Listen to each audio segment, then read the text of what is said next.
শাহবাগী এই শব্দটা এবং এটা যাদেরকে বলা হয়, আমি এদেরকে মনের অন্তঃস্থল থেকে ঘৃণা করি। আওয়ামী লীগ কিংবা ছাত্রলীগ এরা তো জুলুম করেছে, কিন্তু এই জুলুম এত বছর টিকিয়ে রাখার জন্য আপনারা যে প্রত্যক্ষ এবং পরোক্ষভাবে ভূমিকা রেখেছেন, এটা কিন্তু মানুষ মনে রেখেছে। আপনারা বিভিন্ন ক্যাম্পেইন করে বাবা মায়ের মনের ভিতরে ভয় ঢুকিয়ে দিয়েছেন যে আমার ছেলে যদি দাড়ি রাখে, ইসলামিকভাবে চলে, একে তো শিবির বলে কিংবা বিভিন্ন ট্যাগ দিয়ে ধরে নিয়ে চলে যাবে।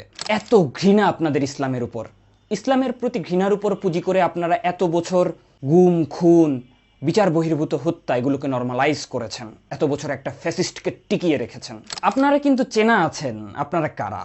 কারা বই লিখতেন, কারা নাটক করতেন, কারা টকশোতে এসে টকবাজি করতেন, আপনাদের চেনা আছে সবাইকে। ক্ষমা করো হে বটবৃক্ষ। হ্যাঁ, কি হাস্যকর আপনারা।